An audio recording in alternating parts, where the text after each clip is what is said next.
When I'm in the water, it just feels like I'm just by myself. Like there's no one else in the world. You just forget all your problems and you're just there.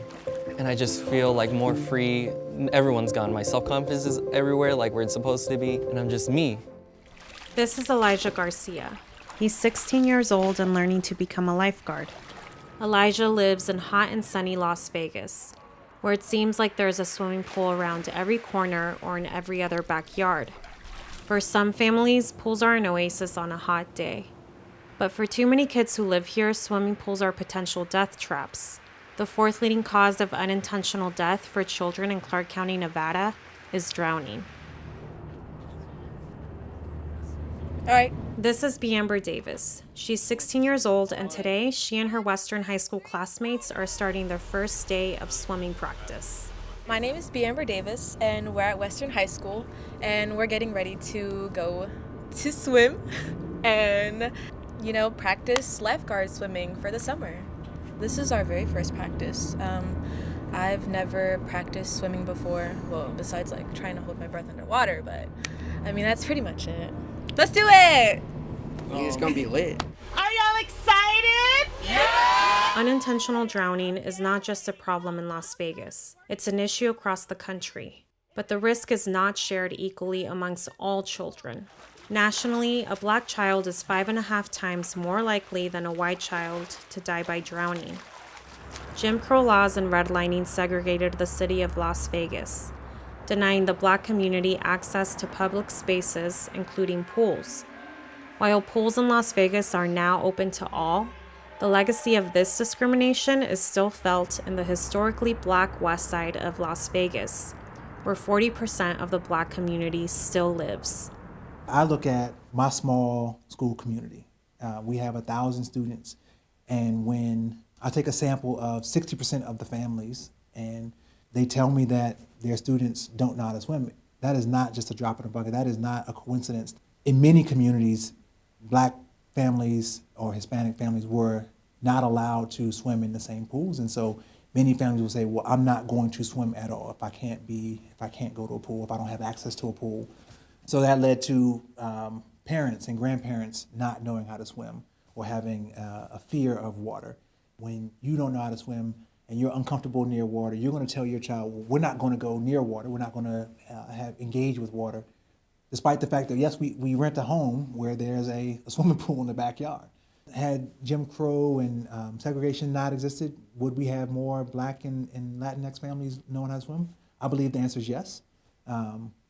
But we are here today, and so part of my job is to, kind of break down that legacy of racism, of segregation, and tell families, yes, your child is Black, yes, your child is Latinx.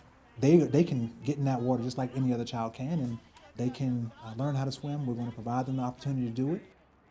Adam Johnson is the principal of Democracy Prep, a neighbor of Western High School. We're going to get started with all of us, okay? Elisa, kids call her Coach Hickey, has been teaching Western High School students how to swim since 2015.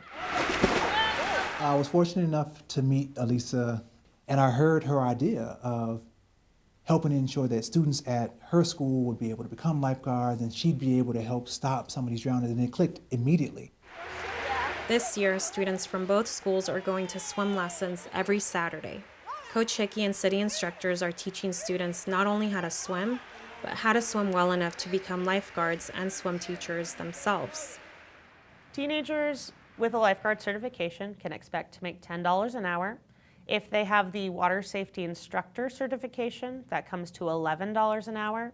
In Nevada, minimum wage is $8.25. Our students have the potential to make more money than adults in Las Vegas. Our goal for the end of this year is to have our students participate in an internship where they teach elementary schoolers how to swim. In order to get there, they will take a lifeguard class in January, a water safety instructor course in April, so that by the time that May comes around, they have those 2 certifications, they're able to earn that internship credit, and they're able to work for the entire summer.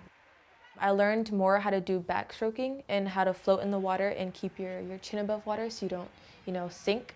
And I learned how to breathe, how to use your arms in the water, and how to touch the bottom. We touched the bottom of the pool for the first time. After the warm-ups, my body was already dead. I had noodle arms already, my legs just felt mushy and just tired. We had to dive 13 feet underwater to grab a 10-pound brick and bring it back to the wall, all under 10 seconds. It was really hard for me. My legs just couldn't do it anymore, but I just gave it my all and put the brick up there, which was really amazing.